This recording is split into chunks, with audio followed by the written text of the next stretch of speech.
Hello, everybody. My name is Chris Gorges. I'm with ASL Basics, and today I'm with Juliana Russell from the Language Mindset. And today we're going to be talking languages. And she is fluent in how many languages is it? Four? Yes, so Spanish, French, Italian, maybe ASL eventually in some years. Yeah, so I would say, yeah, including English 4. Very cool, very cool. So we're going to be talking all about language learning today. We'll just jump right into it. So what have you been able to find that is the most successful for you as far as attaining a new language? Like, what does your process look like? Okay, so when I tell people that I speak more than one language, everyone, it's always the same response, right? Like, no way, I can never do that. You've got to have a language gene. I just want to say off the bat that it's not that way at all. I mean, actually, I I am a product of Spanish summer school. Yep, when I was 14. It for me is 100% about the interest. And so my process, what I've found is that it starts with a connection with a person. So for example, I met Chris through becoming interested in American Sign Language. And that all stemmed, I had no intention of learning ASL, none. But it all stemmed from meeting this deaf man in August, I think it was. I was with my husband and we were at a timber framing conference. And you sit down to have dinner, and I sat down, and this man, his name's Gordon, and he's deaf. So I'm like, oh my gosh, okay. At the time now, I had just started learning Swedish because my brother, his partner, he lives in Sweden. So I'm like, I want to learn Swedish. Anyway, what I think my process really is finding the reason and the why. And my why is usually for that person and that connection. So I find, Instagram teachers like Chris, you're one that I follow for American Sign Language. You follow people online, and, you get a lot of teachers on YouTube, get some books. Music is huge. And that's something, learning ASL, it's a different process, right? Because it's like, okay, find, music. So now I'm trying to find actors and things that I can follow for ASL. Yeah, I really start to love languages quickly. Like, it happens fast, right? But yeah, I mean, it's really just connecting something that you find interesting. And I think underneath all that is really, my business is called the Language Mindset, because it's all about your mindset about language learning. Like when I failed Spanish and then got a new teacher for summer school, I was like, wait, I actually understand Spanish, right? I think I can do it. So to answer your question, I would say it's, believing that you can do it. Sounds kind of cheesy, but it's true though. I found one of those motivational quotes, and it was by Theodore Roosevelt. And he said, if you can believe that you can do something, then you're halfway there. And I think that's really part of the challenge, is that, you look at a language and it seems like this unsurmountable challenge that just can't be done because it's such a long process, or at least we tell ourselves it's such a long process to accomplish. And, it's a lot of it is mindset, right? And like one of the things that everybody, like I look at polyglots, for example, and you yourself are a polyglot, someone that knows multiple languages and have fluency in multiple languages. Yeah. And one of the things many of them have in common is that they find a way to make the process fun. It's not work. It's not like, how many of us have taken a Spanish class in high school for a year, and how many of us are fluent in Spanish? Right. Not many of us, myself included. So much of it is just making the process fun and enjoyable. And you mentioned like movies and music and following people that are interesting, and and the same is true for sign language too. And finding a good why. Why is it that you're learning the language? If it's just, I think it might be fun to know a language that my friends don't know, and you may get, it's fun for a couple months, but long term the interest starts to wane because it becomes challenging. And if you can find ways to make that process enjoyable and also consistent, that can really make all the difference in the world between dabbling in a language and becoming fluent in a language. Absolutely. I can't take credit for what I'm about to say, but I think someone had mentioned, when there's polyglots, right? And you're like married to some languages, and I'm definitely married to Spanish, French, and Italian. Like I'm married to those three, hands down. And so, and then when I started learning Swedish, I was saying like, I'm starting to date Swedish now, like, because like now when I say that, it's like, because now I'm starting to like, I'm curious about its grammar. Like I try not to do grammar in the beginning because it's horrendous, right? I just try to get what do I need to say right now to get the conversation going? Like with Gordon, I was like, I need to ask him to have dinner with me again tonight. Because he's a social dude. And I was like, I want to have dinner instead of his table, and his interpreter's there. He's such a gem. He's like 70 years old. My husband and I had a great time with him.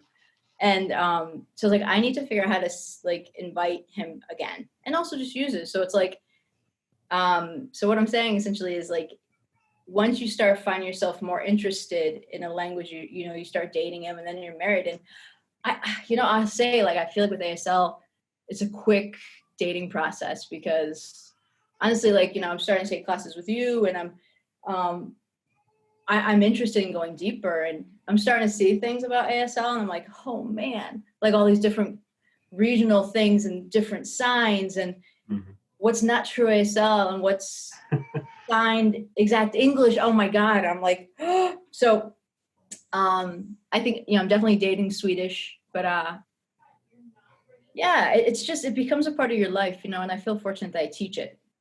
And I want to continue bettering myself in these languages because, a lot of teachers stay stagnant. And that's something I realized because I had taught at different, public, private, and that's actually one reasons I didn't want to be a teacher. I thought I would just keep saying the same things over, like talking about what you like to eat. And so you have to find things that motivate you. Right. Well, funny that you mentioned that too is like as an educational interpreter, I can see, because one of the things that I really like about educational interpreting is I get to jump from one level to the next, and it's always something different. So I really enjoy being in like an elementary school, but then like after interpreting for first grade 2-3 years in a row, you can see how that becomes tedious, and you end up kind of plateauing as a teacher and as an educator. And one of the things I really enjoy about being an interpreter is that 1 year I'm in 8th grade, 1 year I'm in first grade, then the next year I'm in high school, and then I'm teaching or interpreting for college students. And it's just this great flexibility and this really wide range. And then you go into other fields. One day you're interpreting for a hospital, and then you're interpreting for a school, and then you're interpreting for the police. I mean, it's such a wide range, and it's really interesting to be a part of all those different aspects of the world. And if you were just a first grade teacher at an elementary school, and that wouldn't be the case, right? Absolutely. And I did a little bit of interpreting at some health clinics around here, and you don't learn technical terms in high school.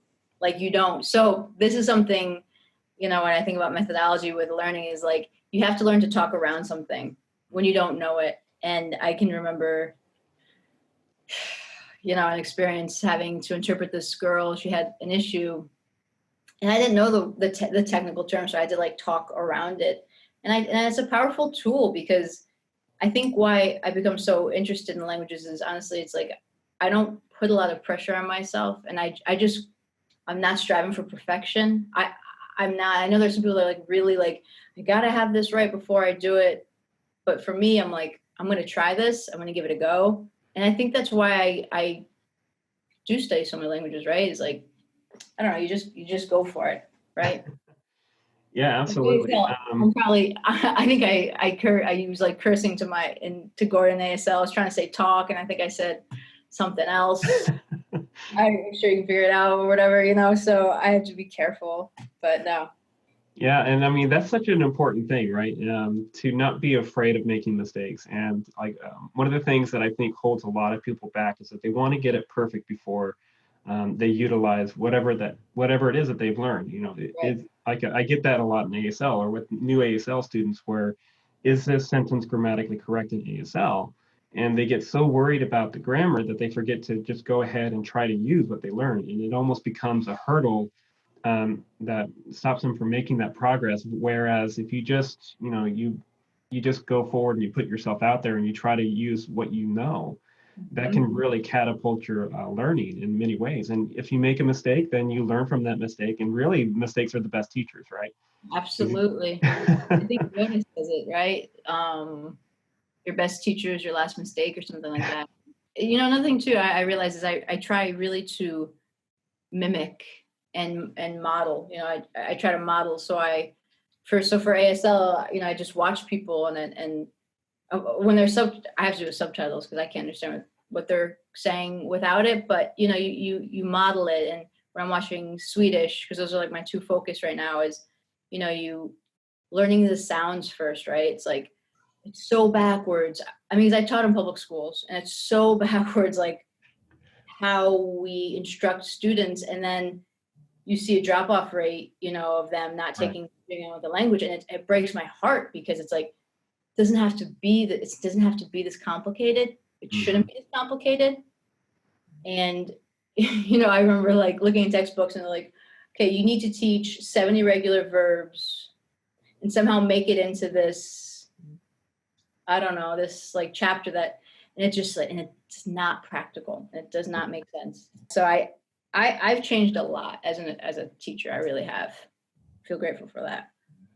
Yeah, and I think before you mentioned too that languages are really about the people, and I think sometimes we forget that. A lot of times we want to approach a language in an academic way, but languages, it's not the same as learning mathematics, or it's not the same as going through like a social studies course. Languages are about people, and it's about that social interaction.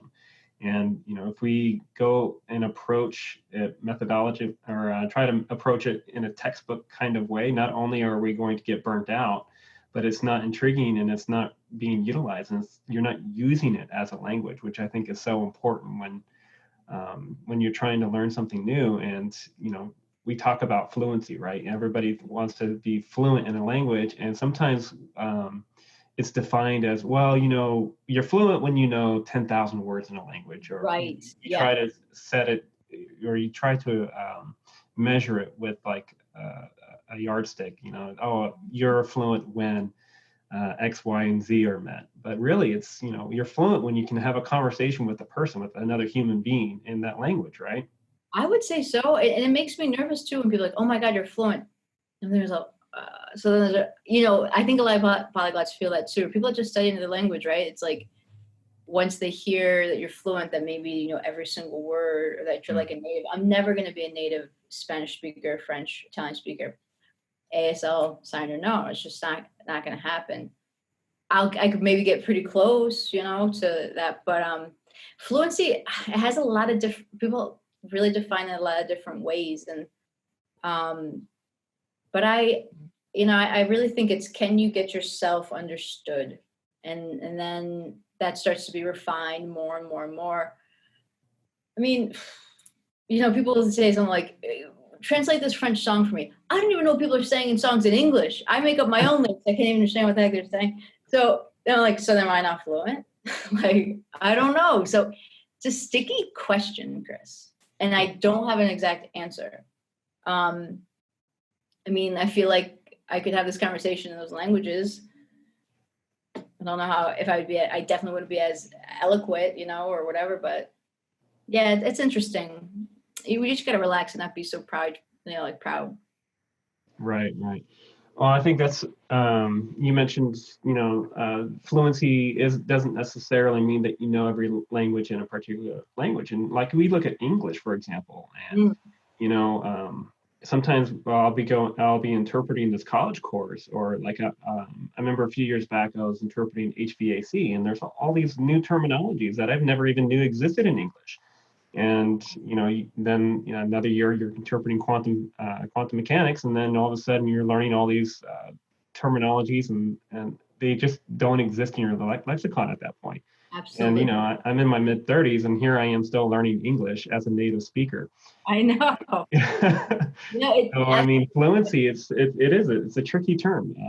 How do we define it? I think really it's the easiest way to define that you're fluent is that you're able to have those conversations, right? To be able to communicate what you want to be able to communicate with another person in that language. Yeah, and I think about, so my husband's a timber framer, and he will talk to me. Actually, I think he just came home. He will talk to me about timber framing, and these words I like, no, it's like a new language, right? And so I'm thinking about when we were at that conference and we had the interpreters that were interpreting this long dialogue, these conversations about timber framing, and they were just like finger spelling a lot of things because they're like, I don't know, like this isn't a vocabulary I use all the time, right? But yeah, it's all about what you expose yourself to. It's like, I love to cook, so I feel like I have a fluency around cooking too, right? And where someone might not know, the difference between chop or dice or whatever. So I don't know, it's tricky. It's tricky, but I feel like I've got a laxed vibe about it. Just can you communicate? Can you get yourself understood, and then can you get yourself understood more clearly, if you will? Right. You mentioned a little bit about exposure. So have been a lot of studies. One that I came across a couple years ago I thought was really intriguing, and it was talking about early childhood development of languages and the role of exposure. And so they did a study with 3-year-olds and how many words they were exposed to compared to how many words that they knew that were in their lexicon. And so on the lower range, there were kids that knew maybe only 500 words. And then at the upper range, there were kids that knew like 1,500 words, and the gap. And so they did a study as far as, well, let's see how many words these kids are being exposed to. And in some cases, there was a 30 million word gap between the kids that knew less words compared to the kids that knew more words. So, you have this kid that has been exposed to 15 million words compared to this other kid that had been exposed to 45 million words. And it's just, those conversations with the parents between the kids, or the kids are just interacting with other people. And it's just, and they're not necessarily using it all the time. They're not speaking millions of words a day, but they're being exposed to it, and it's that language is being modeled for them. And so, as kids, they just absorb the languages that they're around. And so I figured, maybe we can talk about the importance of exposure, especially like as adults, and how that can really help you learn a new language. So what would be some of your suggestions as far as how to approach increasing your exposure to a language? Honestly, okay, so here's practical scenarios from my life is, so I have a nephew and he's 4, and I just speak to that kid. I will just sprinkle words in and just speak to him using sign language, by the way. And he's always doing this to me. He's always calling me old, which is amazing. I said, come on, I'm joven. So I do sign language with Spanish. So I'm like, come on, I'm joven, I'm not viejo. So we were having a lot of fun. He actually, what he will do is he will actually take his own hand and do this onto my face to really specify I'm old. I'm like, okay. Anyway, it's children really aren't any different than adults. And then that's another thing too, is like people are like, I'm too old. That's hogwash. It's repetition and always putting things in context. So like I'm always sprinkling new words to my nephew Roman. And like the other day he ate something and he put the trash on the floor. I said, whoa, hang on, take that basura, give me that basura. And I didn't have to tell him English. I didn't want to say, this is the word for trash. Mm-hmm. I like, dame la basura, give it to me. And then, so they start making these connections, right? And it's the same thing. So it's exposure. And it takes a lot of work to expose somebody. So even, I speak Swedish to the cat because he's very patient. So I speak Swedish to the cat, and, my husband will be around and we're cooking, and he's picking up words just from association. And he hasn't studied any Swedish at all. So he can say, do you want fish? Because that's what I say to the cat.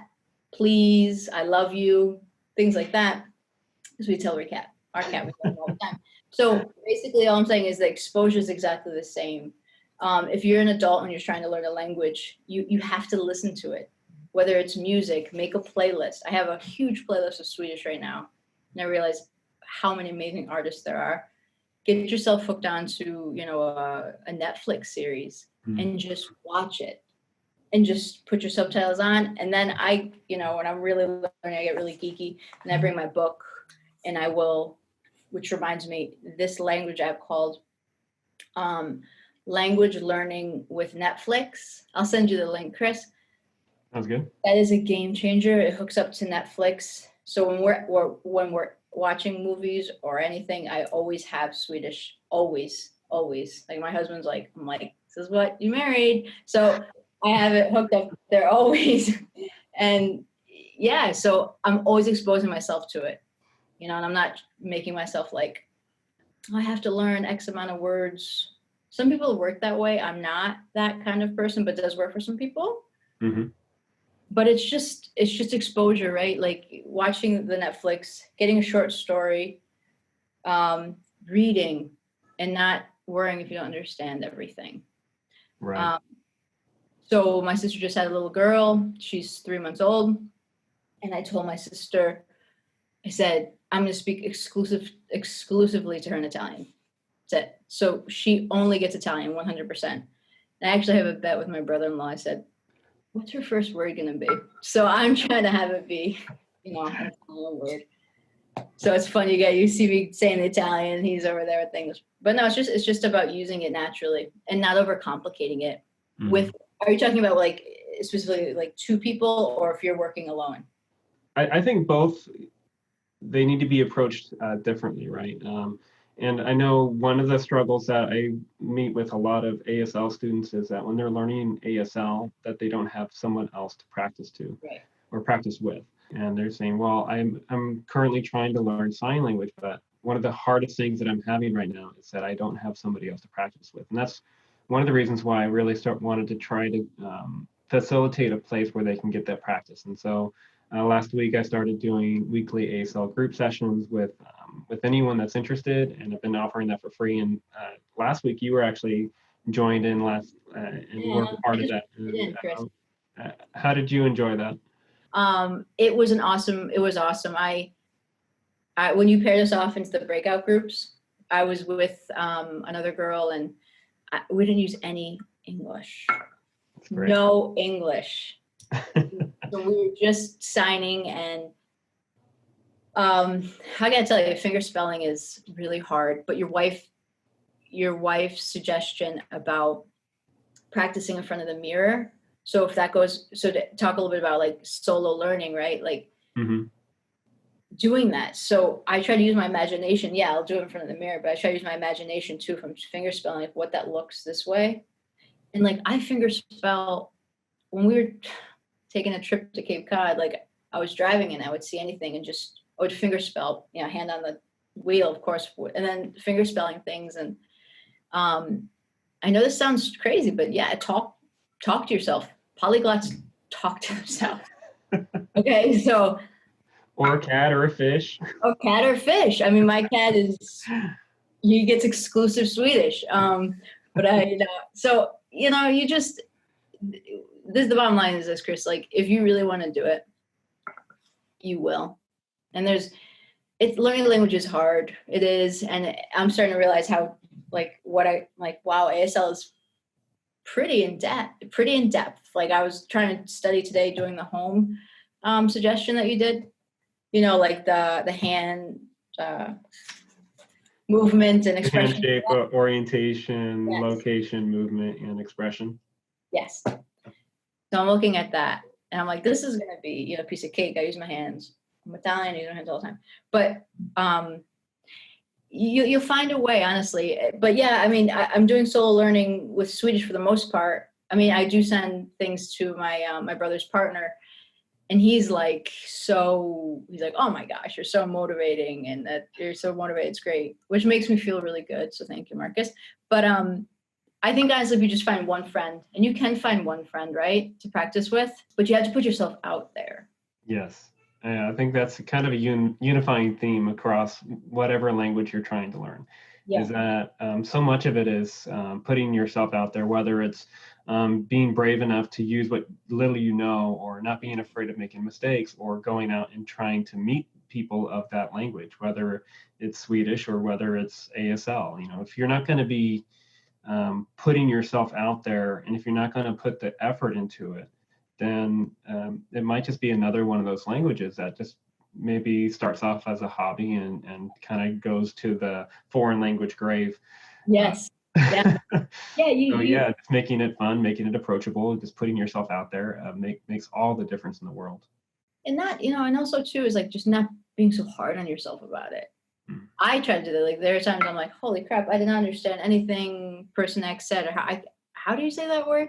In whatever language. And, I think it's important just to relax. Learning a language is 100% out of your comfort zone. So I say to people, when I get new students, I'm like, first of all, you're very brave to even want to be learning a language off the bat. Like that's huge. So it does take a lot of courage, and you are in your comfort zone the whole time for the most part, because it's not, your native tongue. Or I would say find something that, if it's one YouTuber, follow them every day, do something every day. But I don't even do that sometimes. I'm not, sometimes you just miss a day and it's okay. I do think it's probably important that we touch on consistency a little bit. Like you said, if you miss a day, you miss a day. But how important is it that you are consistent when it comes to approaching learning a new language? Somebody had said this to me before, that like being consistent is exhausting. And that is very true. To be consistent with anything, whether it be working out or eating healthy, it does take a lot of work, but these little acts, like just towards the end, really make a huge difference. And a lot of people, and I can validate this too, is it's not about spending, hours a day.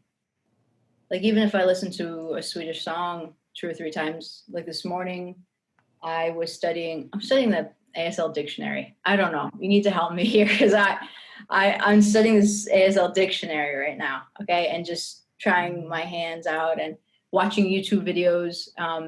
But I will say, for the most part, you're in contact with the language every day, whether it's a song, 15 minutes of a show, jumping on Instagram and seeing maybe the post of the day. That's not too hard. That literally 5 minutes. And then you start to get into the momentum. Right. And it's funny how important consistency is in little bits too. Like a lot of times when we want to approach something new, we dive into it like, I'm going to study it an hour a day or 2 hours a day, and it's just not sustainable, right? No, it's not sustainable. And a lot of times you get much more use out of just doing something 10 or 15 minutes every day than you would trying to study, like you do a crash course, stay up till midnight, prepare the night before for the test, and you don't retain that information. So just like that little bit every day is so much more beneficial than trying to cram everything into like a long study session, or trying to do like an intense, I'm going to dive into this 110%. Right. Just that little bit every day. And and creating those routines. I now that we're in this interesting time, in the world, everyone is trying to build a routine and a schedule. And I'm not the best person to ask about schedule and routine. I struggle with that. I do. I want to be a little more rigid. I think a type A personality would be a little beneficial for me, but I do find myself, like, at night I'll have my Swedish book next to me. I'll do my Swedish. I have my ASL dictionaries. But you guys were all in this together, though, when it comes to learning language. So no one's really special, and it's not like we have really special abilities. It's just, creating systems that work for you. So like find out what works for you. I like to write in a book, and I like to have a nice notebook. So I have this nice notebook with, birds on it. I have one with cats in space, nice pens. That seems to be a little motivating. I don't know. What about you? When you study ASL, how do you? Yeah, I definitely write things down. And when it comes to learning new vocabulary, or even like if we're learning how to interpret, carrying notebooks around, I think is really really huge. So one of the things I recommend to all new students, and one thing I recommend to all new interpreters, is to carry a notebook with them, particularly if you're a new student to write down all the new signs that you're learning so you can go back and review them. And maybe you make a short little video at the end of the day of all the new signs you learned and watch it the next day. And you do that the next day, and you do that the next day. So you're building in like just little systems that doesn't take much time. Maybe you learn 5 new signs that day. Set up the camera, record yourself, and then watch it the next day. And it's going to really help remember the things that you learned. So much of language learning, I feel, is learning something and then relearning it and then relearning it, because we learn something and we forget, and then we have to learn it again.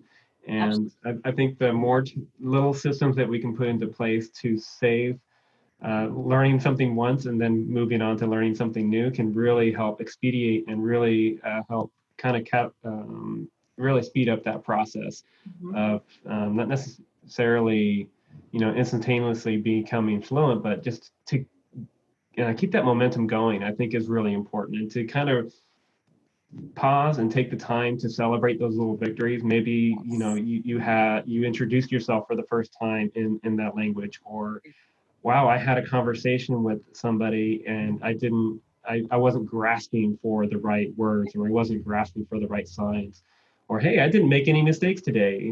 Just to pause and kind of really celebrate those small little victories can keep that momentum going. Yeah, it's almost like a little gratitude journal. I've heard people do that, and I think I might start doing that, because I think it's important to really recognize the little things that you do. And like that for Swedish, I'm like, wow, before, like 3 months ago, I couldn't have distinguished words in a sentence. And I'm like, I actually can distinguish sounds now. And that's huge, and, for ASL, for me to even come to your class, your group class with people that are on all different levels.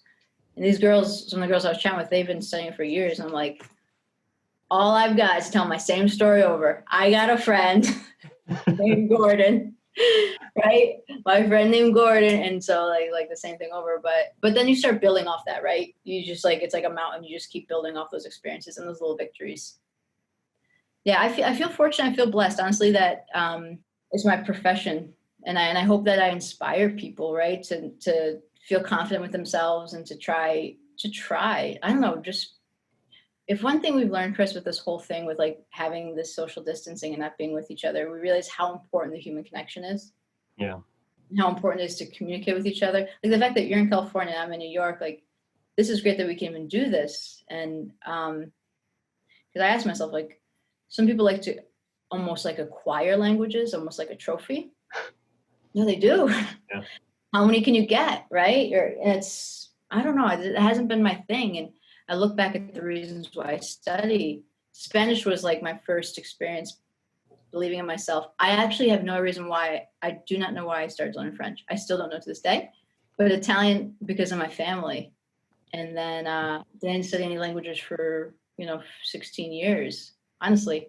I just started picking up Swedish last summer, and ASL a couple months after. Unexpected. But I absolutely love it. I love it. Yeah. Yeah, and I think you really really hit it on the nose as far as what languages enable you to do. It's not so much a trophy and say, I'm fluent in this language or multiple languages. Hey, I know 6, 7, 8 languages. Right. It's what those languages enable you to do, and it's those human connections, right? And I know for ASL myself, I had no idea where that road was going to lead me. And prior to learning sign language, I was a civil engineer, and now I'm an interpreter. And I am so happy that change took place, because I find myself so much happier now as an interpreter than I ever was as an engineer. And that would have never happened had I never learned another language. And now I'm part of a beautiful community, a worldwide community. And recently, since I've been doing teaching online, I've been connecting with people all around the globe, people in other languages that are learning ASL. And it's really, it's such a rich culture. And I'm so happy that I'm able to be a part of that and to share that with others and to inspire others to come join that community. Yeah. And yeah, I mean, languages are just, it's so much more than, something to learn academically or something to brag about. It's really the human connections that learning the language can bring.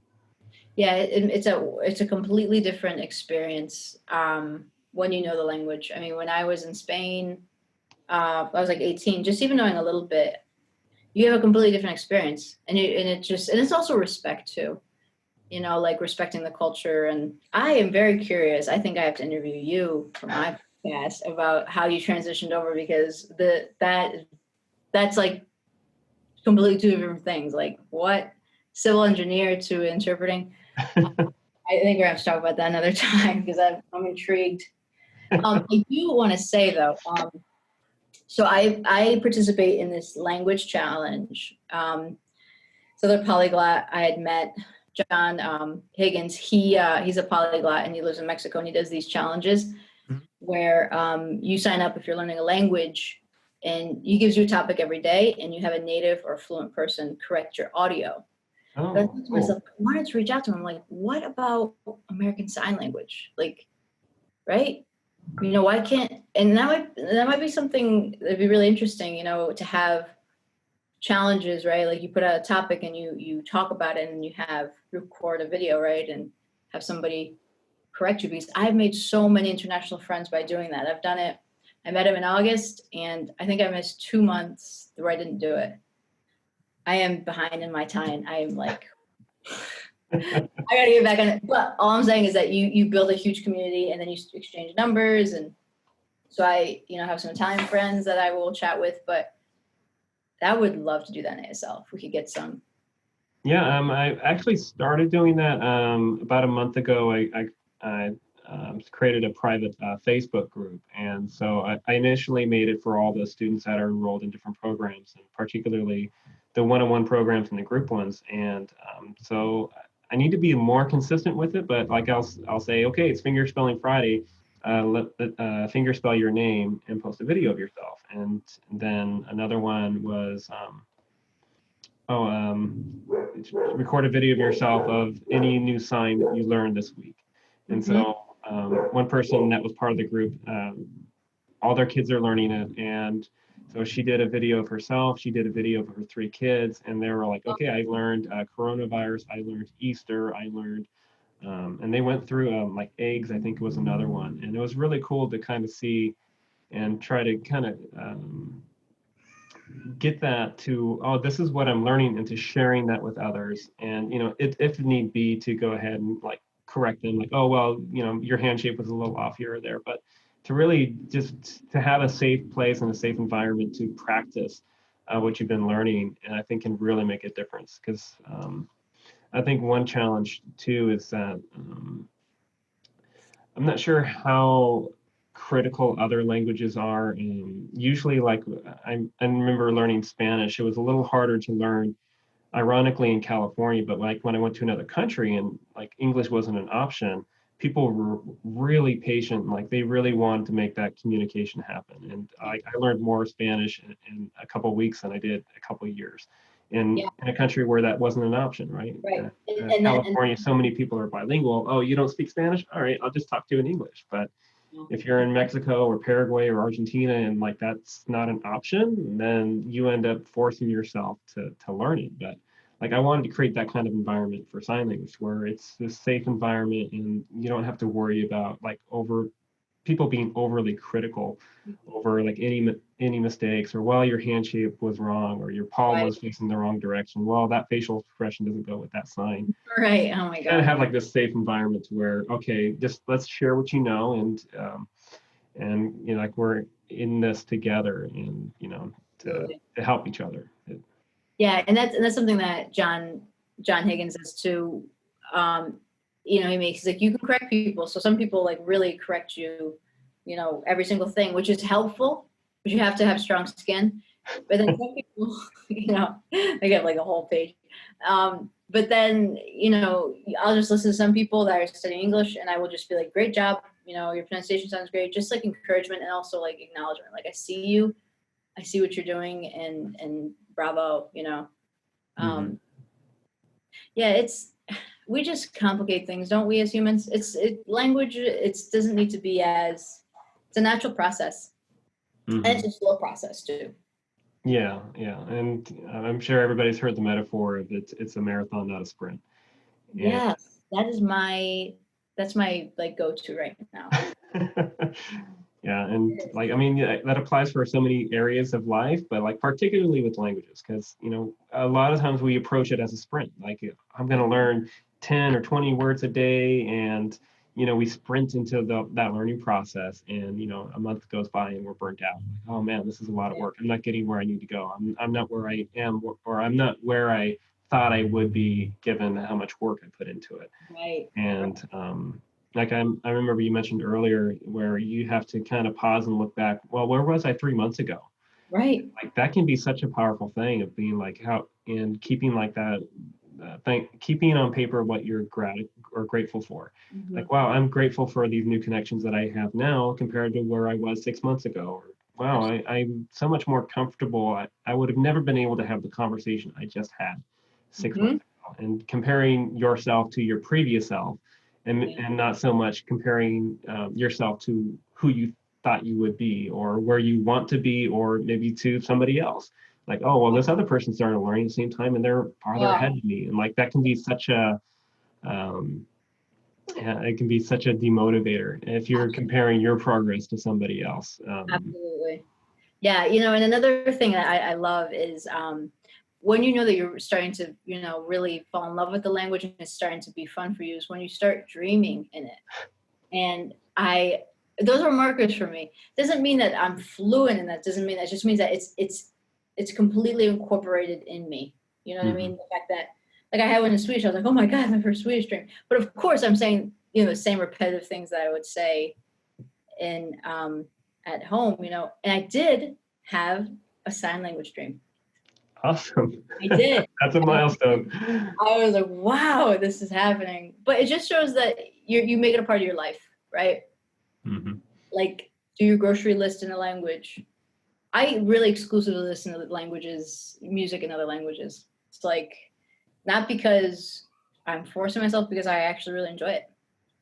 TV shows, we're crushing TV series right now. And like, we did an Italian one's great. We're watching Swedish stand-up comedy. And I'm starting, I want to learn about some more ASL, shows. I think there's this one show. What is it? Switched at Birth, is that it? Mm-hmm. Yeah, that's one I recommend to all my students because it has deaf actors and actresses in it. They use sign language in every episode, and even more important than that is that like they really teach about deaf culture. So like they show deaf culture from kind of both sides, from like the hearing world, from the deaf world, and they really tackle that in such a clear and concise way. And so yeah, it's entertaining. It's an enjoyable thing to do, and like it's hard to find that for sign language because like if you're learning Italian or French or like a common spoken verbal language like that, it's easy to find a show on Netflix. I remember like watching a TED talk from a polyglot, and she's like, well, one of the secrets of learning new languages, like one of the things I did was I watched Friends. It's a TV show I knew like verbatim in English, so I started watching it. I think it was in German, and she just watched like an episode or two every day, and like a year went by, and she's like, "Oh my God, I'm understanding that joke, or I understood that reference," and it's that slow and steady process to where like, "Oh wow, I'm actually absorbing more than I thought I was." But yeah, Switched at Birth is one that I recommend because it's kind of one of those shows where you can dive into it, and you're kind of passively learning. Like they're sim-comming a lot of times, or they'll have subtitles for these conversations that two deaf people are having, and yeah, they're tackling those like deaf culture issues, and it's a great way to learn both the language and the culture, right? And it's an enjoyable thing. So I think I would definitely recommend that to anybody that is learning sign language. Yeah, the culture is something I really am starting to understand a little bit. It's really interesting, very, very interesting. And I don't know, I was like about the sign and the sign exact English, like learning about that and why it's that way. And you don't know about anything until you start diving into it. Right. It's You don't know ignorance. what you don't know. Yes, I had no idea what I didn't know. I'm like, and then I started realizing, like, holy cow. I watched this cute video actually of this guy, split screen. He was doing ASL on one side and he was doing sign exact English on the other. Mm-hmm. So he's using sign, and like then it goes black on the ASL sign because like he's done, like he finished saying, and the sign exact English guy's still going, and like, and I was like, okay, so that shows me like sign is, I don't know, it seems more powerful than, it's like adapting it. Basically, like I tell my students, like you cannot think in English anymore, because if you do that in Spanish, you're gonna really say some embarrassing things that you think sound they're the same, but they're not. They're not, and so I thought that was pretty powerful. Yeah, absolutely. And yeah, there really are two different languages, and there's kind of this blend between the three different languages. There's ASL on one side, where it is this unique and independent language where it has its own grammar, it has its own signs, and it, in all intents and purposes, is its own independent language. And then you have on the other side of that spectrum where you have C sign, SEE signed exact English, where it's basically just a transliteration of English. Awful. And if you're a deaf person and you've never heard the words, like a lot of the things that are omitted in ASL are signed in C sign, like a, and, it, and like all these different words that really don't have any meaning. You can't like put up a flashcard and say this is the word of, this is the Interesting. Well, word a. It's one of those things that as native speakers we know and we can contextualize what that means.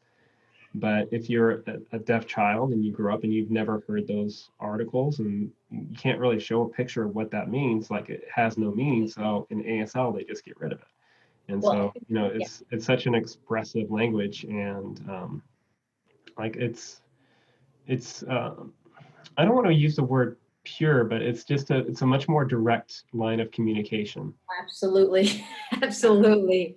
I've seen that from just a little. I mean, honestly, because when I met Gordon, we were there for just the weekend, and I'm over there with my phone. I'm on live print, the live print, Hmm. I'm trying to figure out, and I'm just realizing, wow, like people are looking like, hey, do you know ASL? And I'm like, no, like I'm improvising right here, but the language is so beautiful that it cuts through a lot of fat, Yeah. like straight to it. And I remember, so in the group chat, with you guys, I wanted to look for the word and. It doesn't, you don't, apparently you don't. But then I see people using it, and then I'm like, oh God, what do I do? So I'm realizing there are words that don't exist because it's just not part, like there's Spanish words I want to use that don't translate to English, right? Like, and I think that's fascinating and beautiful. Hmm. And I'm And so, that's a good example too of the sign and. I mentioned three and I only said two, but like on one side you have ASL, on the other side you have signed exact English, and then there's the one in the middle that is PSE, which is an acronym for Pigeon to Signed English, which is kind of a blend between the two.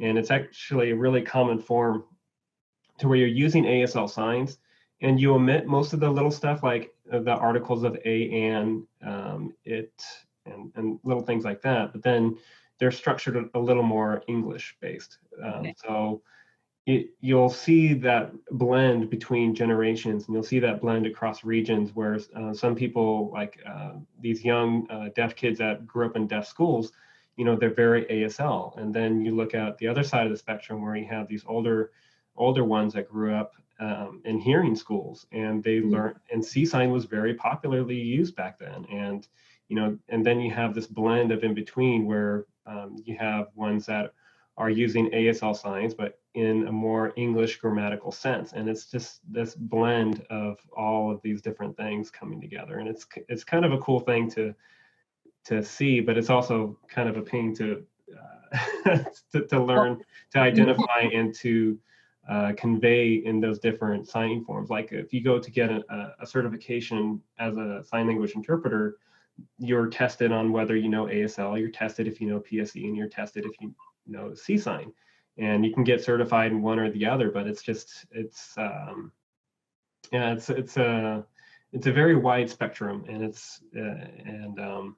Yeah, there's a lot to it.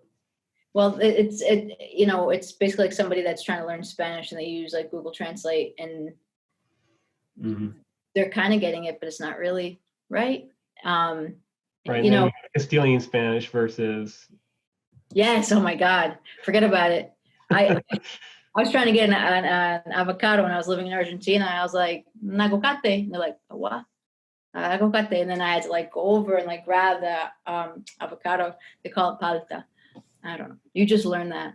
But Mm. one cool thing too is so my buddy Gordon texted me. He said instead of saying Happy Easter, he said Happy Easter Day. I go, of course, Happy Easter Day. And it showed me like the ASL through the text message. I thought that was amazing.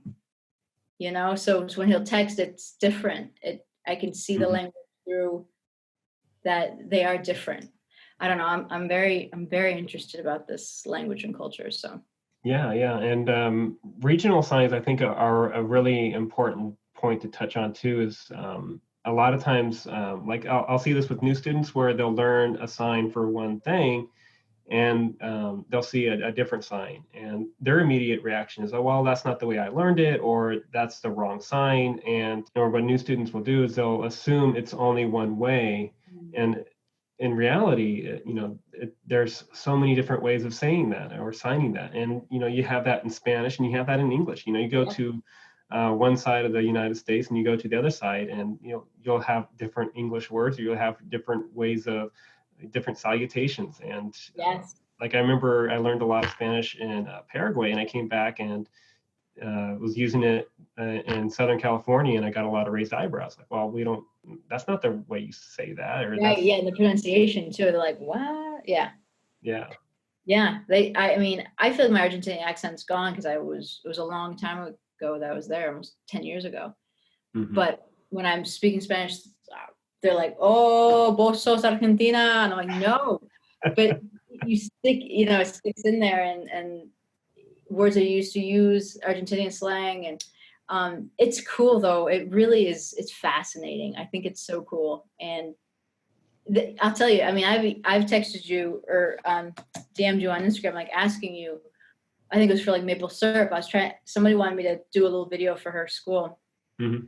like pancakes or whatever, pancakes and maple syrup. I found like 3 different variations or 4. And I'm like, oh. So I think I did this one. I don't know, something like that. Yeah. But you live and you learn. We can't expect to be masters right away, can we?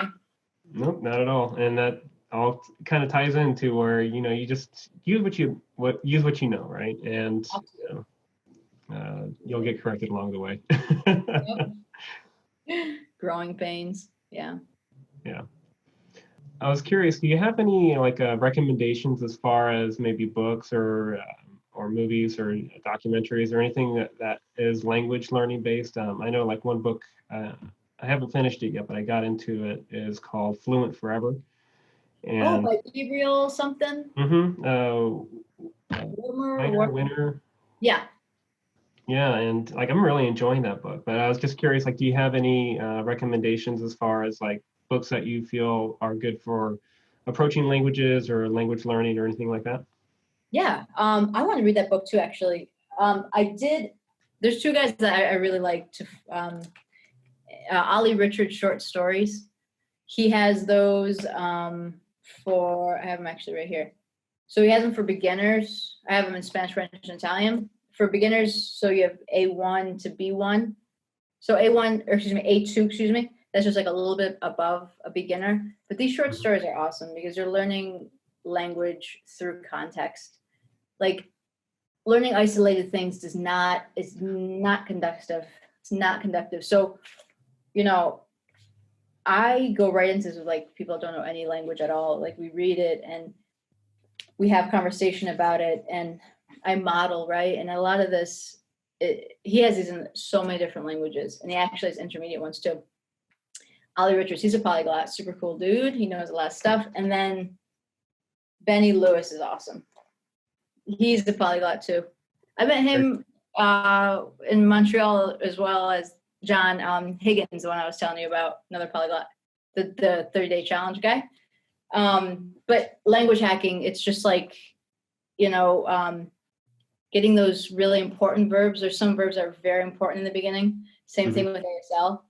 They're like some of in the language teaching world, they call, well, Spanish. Anyway, they call it like Sweet 16. There's like 16 verbs that if you learn right away, then you can communicate like quickly, right?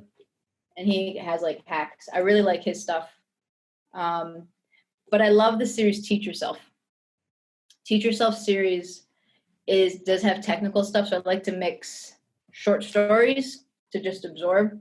And then I like to geek out with Teach Yourself, where I can kind of dive in a little bit to see the structure to help. So it's like a little melange of everything. But I think it's up to you also to find your YouTube person, your Instagram person. I'm new to Instagram. I just came on Instagram this summer. And I have made so many connections, you being one of them, a lot of connections and a lot of great teachers. But for the books, if you're learning, he has these in a lot of different languages. Ollie Richard's short stories are incredible. They have audio too, which if you're listening to it and reading it, lights out. So it's the best way. And translate it along if you want to. There's comprehension questions and stuff like that. The language hacking is good too. I've done a lot of classes with that. That's really cool. Is that because I listened to a few of the episodes from your podcast, The Language Mindset, and I noticed that you have different languages, and sometimes you'll just have like short stories in different languages, in French and Italian and English. Yeah. Is that kind of where you got that idea from? Well, the short stories, there's like a whole new curve, a new wave of teaching in public schools and private schools, where they're basically trying to teach through comprehensible input. So making things comprehensible, making them through story. So I just quickly went on to that, and I realized that is teach through story. Like, enough with, this is a verb, this is how you conjugate it. So I really try to give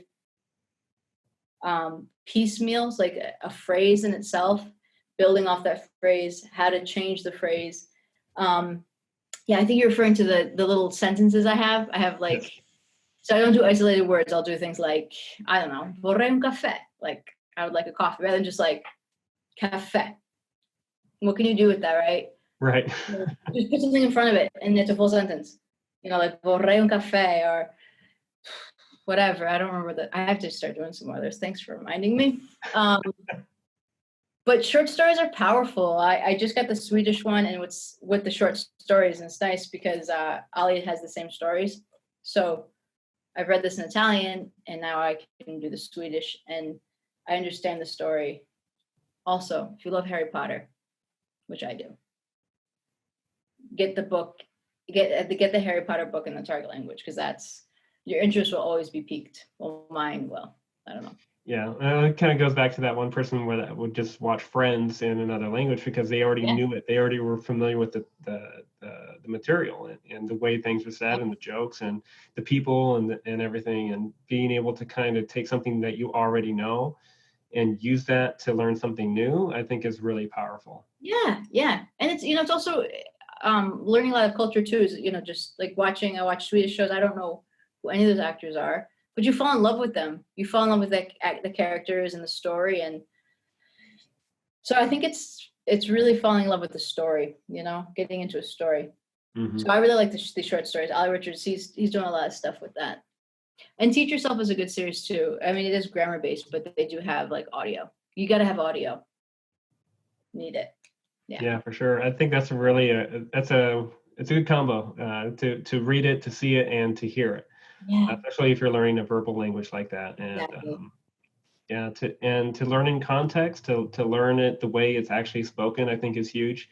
I know one of the things that I got really frustrated with learning Spanish in high school back in the day is it wasn't really usable Spanish, particularly this is the way it is done formally, but people don't use it in a formal way. And so like that was kind of a frustrating roadblock for me. It's like, oh, I spent all this time and energy learning how to properly conjugate all these words and to use this grammatical sentence, and I go out there and use it, and it was useless almost. Absolutely. It's nice to know the vocabulary, but to use it in a conversational sense, it wasn't usable. Absolutely. Yeah. It's, you can get kids and you grade them like, wow, they have 100, they understand, they can, do the matching, do the verb charts. But when it comes time to actually spit something out or to understand what they're saying, that's a whole different story. So listening is so important. I listen to so many podcasts. I forgot to mention that. I'm very much an audio learner. So podcasts are just find, again, this is for verbal language, of course, but Yeah.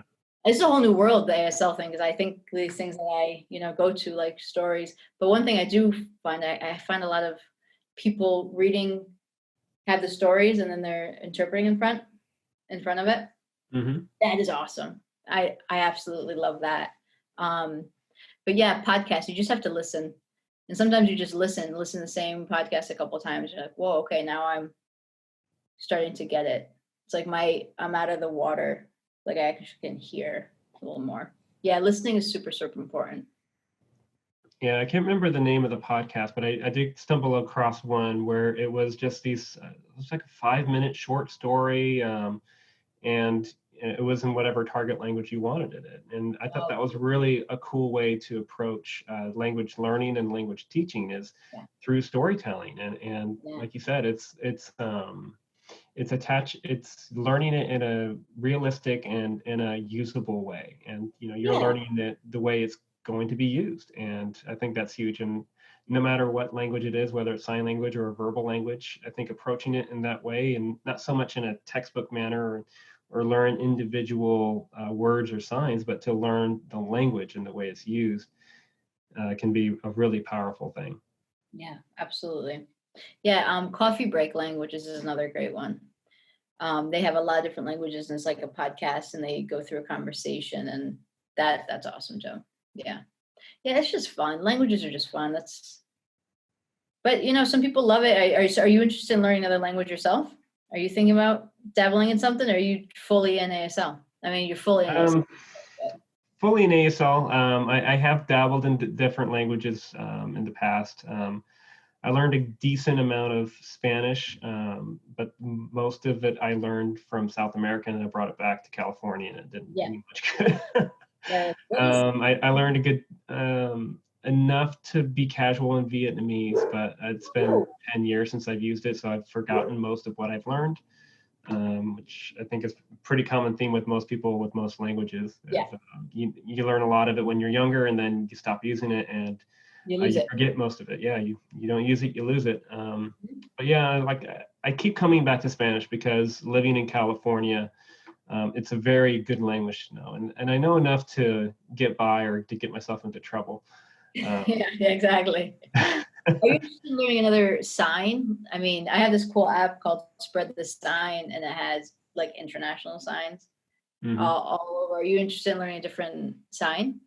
I've learned a few from different, like I've learned how to fingerspell in a couple different ones. And again, I forgot them now, but like there are some sign languages where like signing the alphabet is two-handed. And I forget which sign language it was, but like their vowels were on one hand, and then you would like point. Like this would be A, E, I, O, U. And then some of them were just two-handed signs, which is a really different thing than American Sign Language, where the whole entire alphabet is done with just one. Right. Yeah. And I think some of it's really cool. Like I met somebody and they taught me the sign for "nice to meet you" in Japanese Sign Language, which I think is really cool. You remember it? Their culture. So ASL is "nice to meet you." Yeah. It's like this is a sign for nice, and these are two people coming together to meet. But in Japanese Sign Language, they bow to each other. Oh my God, I love it. So like little things like that, I think are really cool from different sign languages. Like as far as diving into it and learning the entire thing, it intrigues me, but I wouldn't see the utility in it right now. And especially like if I'm going to dedicate that kind of time to learning something new, I might as well learn more sign language. Like I end up spending a lot of time learning new like learning scientific signs, and it's keeping up with the times, right? Sign language, I think, is more so than other languages, quickly changing and adapting and evolving. Because in a lot of ways, it's a really new language.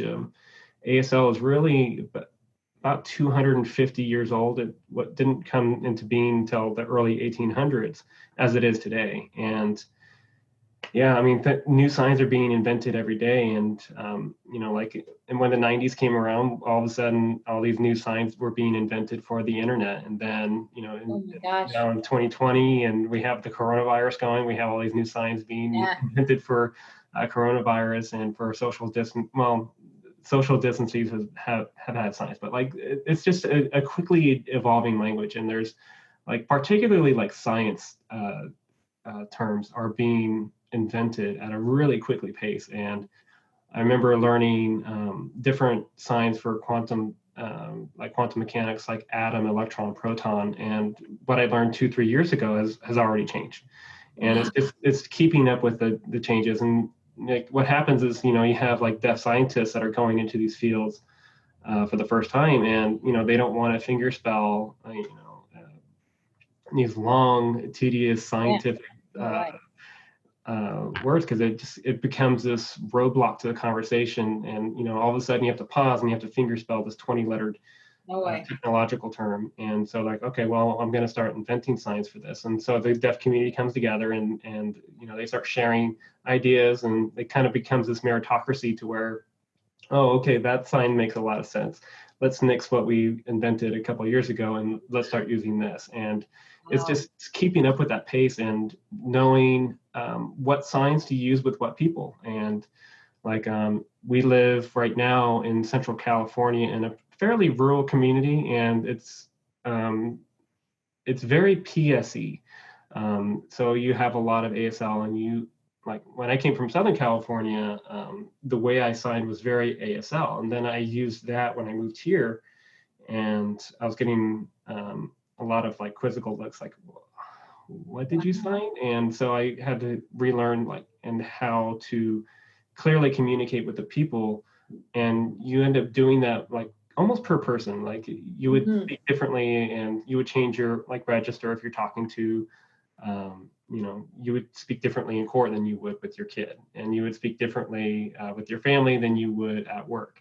And it's learning each situational context, and it's learning each individual person what is the sign that they use, not necessarily the sign that you maybe were taught years ago. And it's kind of learning the language of each individual and making sure that you make sure that communication is really clear and concise. And like as an interpreter, that is really important. Is maybe that's not the way they sign it in a deaf school, but this is the way that client signs it, and that's the way they understand it. And that's the important thing, is to make sure that that person is getting the proper message and that they understand, not necessarily that I understand. Wow. So you really have to be very adaptable, and you really have to know a lot of the versions to be an interpreter like that, to really be ready. It's like, like we said before about like Spanish, right? Like all the different words. But I think probably being a learner, that's something we take that on. Like we learn that there's going to be change, there's going to be variations, and we adapt. I can't even imagine. Oh my gosh, that's got to be crazy. But cool.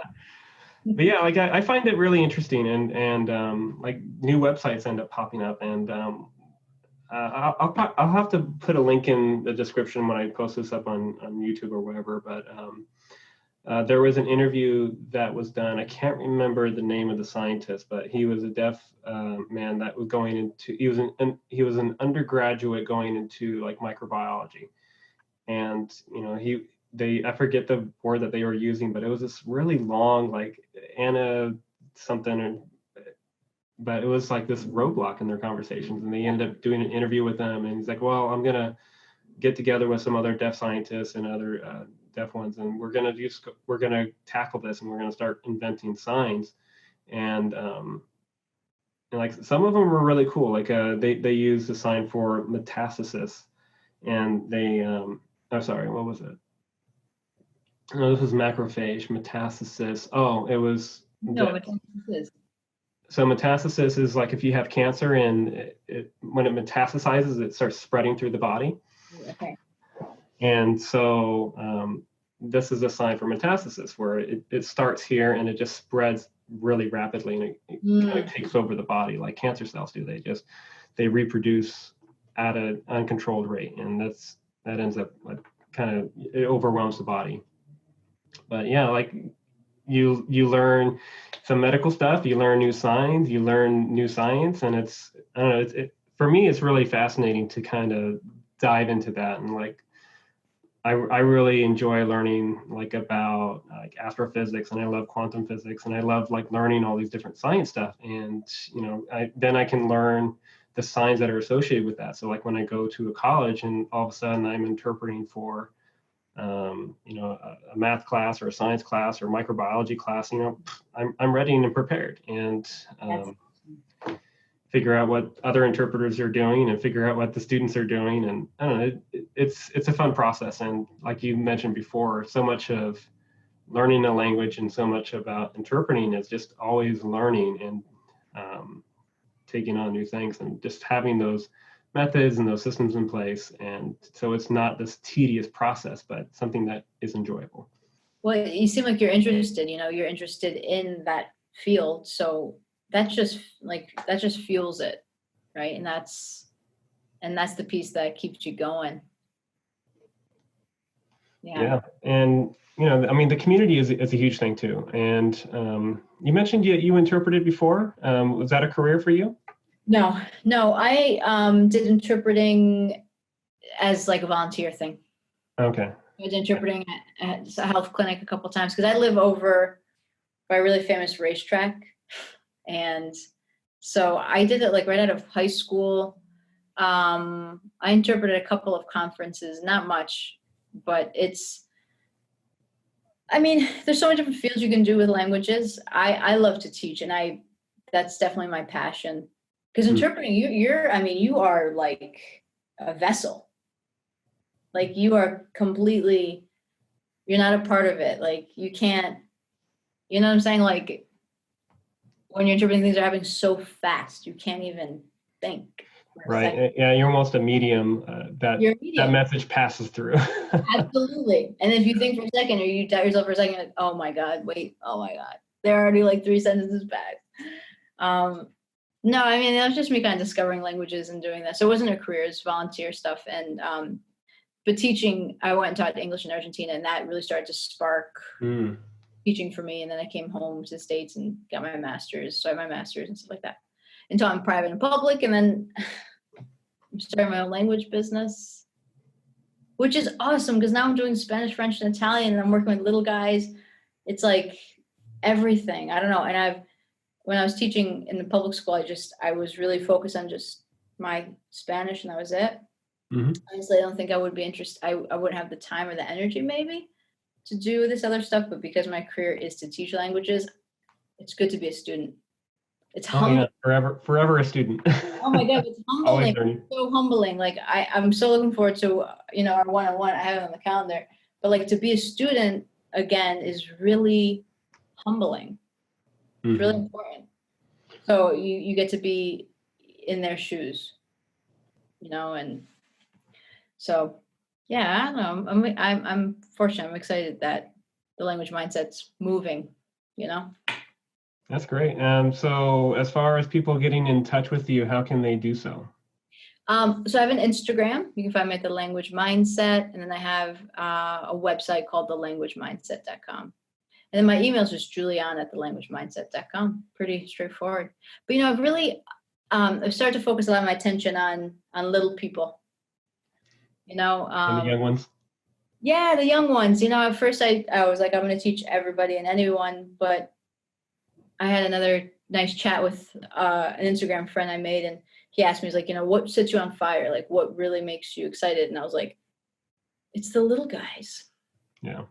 You can't do everything in a business, right? Like you can't, sometimes you kind of have to figure out what you do, right? And I do have some adult students, but it's mostly little people. Like, And I think now's a really good time for that, honestly. And so many of the kids are out of school, and it's more important now than ever to really make sure that their education doesn't stop when the school stops. So helping them facilitate that learning, I think, is really important. Yeah, and that's how you know, my nephew I mentioned before, Roman, I call him my language garden because I just keep like putting little seeds of language. And then my sister will tell me later, she's like, Roman just said this random Italian word, this random Spanish word, or he's signing, and I'm just like, you just let it happen, you know? They're accepting, you know? So Well, I yeah. think so much of learning a new language is learning as a child would, right? Yeah. You look at children, and especially like from 0 to 5, right? Mhm. From kindergarten and under, and look at how they learn a language.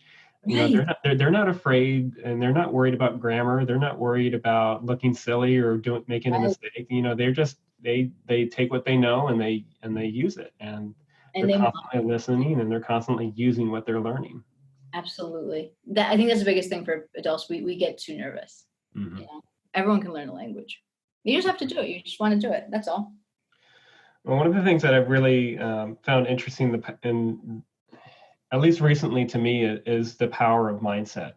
Yeah. And I had the honor of working aside another teacher a year or two ago that was just amazing. And she really helped students change their mindset. And, you have a fixed mindset where, oh, I'm a math person and I'll never be good at math. Or you have a growth mindset and say, well, I'm not really good at math right now, but I can figure this out. And Absolutely. like making that change can make all the difference in the world, and not just like on an academic level, but like on an everyday level, and thinking like, well, I'm not a language person, and you have that fixed mindset and say, well, I'm just not good at it, my brain's not wired that way. But it's Is it not the case. It's all about mindset. Is it Carol Dweck that you're talking about? No, it's a local teacher I worked with Oh, okay. last year. I'll have to send you a couple links because I wrote my thesis on that, on why do children succeed, and Carol Dweck, mindset, the fix and the growth, Angela Mhm. Duckworth, the grit thing. Yeah, I just because I wasn't like this brainiac kid, so like I'm surprised I'm a teacher. And honestly, like I talk to my friends from high school, like what? Because I could care less in high school. I didn't care. Mhm. But I think I had the mindset that I couldn't, so I didn't care, right? So what comes first? And it's stuff in the mindset. So the language mindset, that's me. Very appropriate. Yeah, and like languages for myself, like I've had a long history of attempting to learn a language and failing. And so like years ago, I just told myself, well, I guess I'm not a language person. Mm, And never in my life would I thought I'd be fluent in another language. And yeah, here I am, a few years down the road, and I'm teaching others the language that I thought I would never be able to learn. And it's flipping that switch can make all the difference. absolutely. We're two peas in the same pod then, because I never thought I could teach people Spanish. I failed it. Went to summer school. Oh my gosh, crazy world. It was the same woman that gave the TED talk about watching Netflix in German, and finding like enjoyable processes to learn a language. But near the end of her TED talk, she gave all these examples of people that like failed languages in high school, and like they would try to learn a new language and they failed, and they told themselves, well, I guess I'm not a language person. Right. And they take those same people and like they flip their their mindset around, and all of a sudden that same person 5 6 years later know 6 7 8 languages, and it's Incredible. totally a mindset thing. Yeah, our mind can tricks us a lot, a lot, and that's something I work on too, right? Like, be confident. I try to be confident at my levels of my language. I know there's so much improvement still there, and yeah, yeah, mindset's important. Gotta train it. You can change it. Isn't that crazy? You can actually change your brain. Like, Yeah. Was it I think it was just last year I was reading this book, and it was talking about neuroplasticity, yeah, and it was just how the mind is literally malleable, and how you can actually change the chemical and physical way your brain is firing, and like you can beautiful. learn something new. It's not I'm bad at math, or I'm bad at language. It's just it's a matter of mindset, saying, okay, I'm going to tackle this and I'm going to learn it. And, once you do, I mean, you literally change the way your brain is wired, and like that neuroplasticity doesn't really go away. And, before it was thought that, well, neuroplasticity is higher in like 0 to 5, and then it spikes again when they're in their teenage years, and then it goes away. But that's not necessarily the case. Wow. It is higher during certain stages in your life, but that neuroplasticity never really goes away. Beautiful. It's inspirational and very hopeful too. And that's what I love about Carol Dweck and her book, right? Is that the growth, like it might not happen right away because we're very impatient people, little by little, like just as a victory, me honestly starting to take ASL classes, like finally getting a teacher. I haven't had a language teacher. I don't even remember. But I mean, I think that in itself is really a testament to language learning by itself too. It's like we convince ourselves that we need to take a class. Right. And true that a class can teach us a lot about, proper grammar and a formal way of using a language, but the way you learned Italian, the way you learned French, or sorry, not French, Spanish, were not in a classroom setting per se. It was, and the way you attained fluency was how? By using it with other people and to find enjoyable processes and just using what you know and just keeping consistent at it. Yeah, making contact with it. I mean, I was fortunate enough to go to Spain. I visited France, but I never spent time in France. And in my brain, Chris, I have this story telling me, if I were spent time in France, I would feel more comfortable with French. But like, I'm having conversations with French people that, are in this area, and in Italian, I lived there, but that, 12 years ago. And I was hardly studying because I was really ditching class and traveling around Europe. You can tell I'm not a studious type. In that sense of the word, I don't know, but it's strange. But I like to learn. I like people. Actually, that's really it. I like people. Mm-hmm. Yeah. Well, it's great. I really appreciate you blocking out some time in your schedule to do this interview, and I think it was really helpful, and hopefully we inspire others to change their mindset and go ahead and learn a new language. Absolutely. Chris, thanks so much, and I'll see you Wednesday. Yes. Thank you so much.